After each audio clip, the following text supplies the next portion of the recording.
Bonsoir à tous. Le gouvernement du Nouveau-Brunswick se lance dans l'éducation internationale. Une école francophone qui suit le programme du ministère de l'Éducation accueillera ses premiers élèves cet automne même en Tunisie.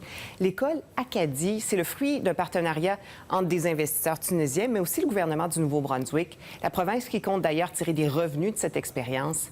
Michel Corriveau. L'École canadienne de Sousse en Tunisie a ouvert ses portes ce printemps pour recevoir les premières inscriptions. Elle a été baptisée l'Acadie et sera dirigée par Nicole Marquis, une néo-brunswickoise. Ça va être tout un changement pour les Tunisiens, mais ça va être un beau changement. Pour le Nouveau-Brunswick, c'est une première. Ça va vraiment être la première école francophone canadienne accréditée par un gouvernement. L'école appartient à un regroupement d'investisseurs tunisiens qui s'est donné le nom de Société de l'Acadie. C'est eux qui construisent l'école, qui payent les enseignants, qui assurent tout le fonctionnement de l'école. Le Nouveau-Brunswick vend son programme d'études et des redevances seront payées à la province. Selon les toutes premières évaluations, on s'attend à des revenus de quelques millions de dollars par année. Ces revenus viendront essentiellement des inscriptions. Les parents tunisiens devront débourser 3 300 dollars par année pour inscrire leurs enfants de la maternelle à la 5e année. Il en coûtera 3 700 dollars par année pour les élèves de la 6e à la 12e année.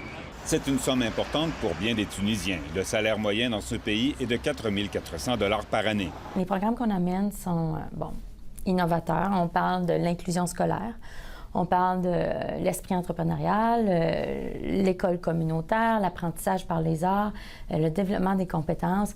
2 autres écoles pourraient ouvrir en Tunisie et des projets sont en discussion avec d'autres pays du Maghreb.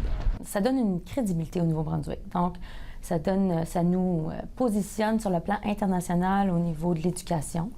Donc, ça peut attirer des gens dans nos institutions postsecondaires.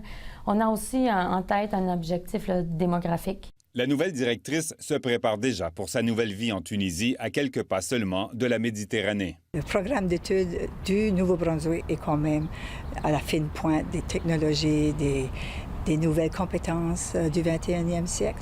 Donc, c'est ça, ils vont vivre tout ce que les Canadiens vivent, tout ce que les élèves du Nouveau-Brunswick vivent, ils vont avoir à vivre la même chose. L'ouverture de l'école est prévue pour le 2 septembre prochain. Ici Michel Corriveau, Radio-Canada, Frédéric-Ton.